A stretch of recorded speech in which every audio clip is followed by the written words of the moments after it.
नमस्कार, मैं निधि विश्वकर्मा। कैसे हैं आप सभी लोग? मैं ईश्वर से प्रार्थना करती हूँ कि आप सभी लोग खुश रहें, स्वस्थ रहें और मस्त रहें। आज मैं जिस विषय पर बात करने के लिए आपके सामने उपस्थित हूँ वो है समाज सेवा।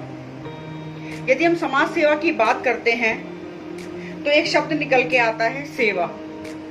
क्या है सेवा? सेवा क्यों करनी चाहिए? सेवा करने के क्या फायदे हैं, क्या नुकसान है? आज हम इसी पर कुछ चर्चा करेंगे। सेवा वो कर्म है जो निस्वार्थ भाव से किया जाता है। जिस कर्म को करने के लिए हमारा अपना कोई हित उसमें निहित नहीं होता है, उसे सेवा कहते हैं। और समाज सेवा किसे कहते हैं? जब हम अपने घर से निकलकर समाज के लिए कुछ ऐसा कर्म करते हैं जिसमें हमें अपना कोई फायदा नहीं होता, उसे समाज सेवा कहते हैं। समाज सेवा क्यों करनी चाहिए? ये एक बहुत बड़ा प्रश्न लोगों के दिमाग में रहता है कि समाज सेवा आखिर क्यों। इसके लिए चलिए हम कुछ गीता की तरफ चलते हैं। श्री कृष्ण भगवान ने गीता में कर्म योग का उपदेश दिया। क्या है कर्म योग?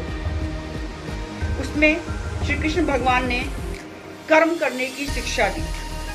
जो कर्म निस्वार्थ रूप से किया जाता है या अपने जीवन को चलाने के लिए किया जाता है, उन सभी अच्छे कर्मों को ईश्वर के चरणों में समर्पित करके जीवन को आगे बढ़ाइए। यही कर्मयोग है। कर्मयोग में ये भी बताया गया कि कर्मों का प्रभाव हमारे इस जीवन और आने वाले जीवन पे पड़ता है। अगर हम अच्छे कर्म करेंगे तो उसका एक अच्छा फल हमें मिलेगा, और यदि हम बुरे कर्म करेंगे तो उसका एक बुरा फल हमें मिलेगा। कर्म हमारे साथ साथ चलते हैं प्रारब्ध के रूप में। कर्म ही निश्चित करते हैं कि हमारा अगला जन्म कैसा होगा या हमारे इस जीवन के बाद हमारी अगली यात्रा कैसी होगी। अच्छे कर्म करने से हमें मानसिक संतुष्टि मिलती है, हमें आध्यात्मिक बल मिलता है, हमें जीने का एक सहारा मिलता है, हमें संतोष मिलता है, हमें एक ऐसा सुख मिलता है जो कभी खत्म नहीं होता। इसीलिए सेवा करनी चाहिए। अपने लिए सभी जीते हैं, अपने लिए तो जानवर भी जीते हैं। अपनी जरूरतों को पूरा करने के लिए वो भी कुछ कर्म करते हैं। लेकिन मनुष्य जन्म में कुछ कर्म ऐसे भी करने चाहिए जो हमारे जीवन से कुछ अलग हो। उसे कहते हैं समाज सेवा। इसलिए करनी चाहिए समाज सेवा।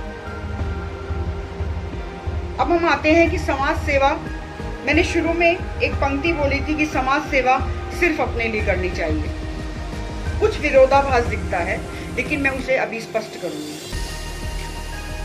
सेवा कहा जाता है कि निस्वार्थ की जाती है, पर उसमें भी एक छोटा सा स्वार्थ होता है, और वो है कर्म का फल लौट कर आना।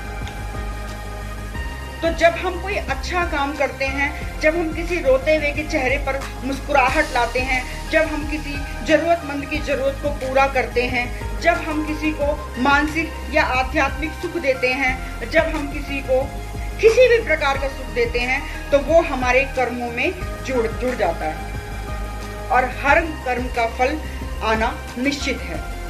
तो जब हम अच्छे कर्म करते हैं तो उसका फल हमें जरूर मिलेगा। ये प्रकृति का नियम है।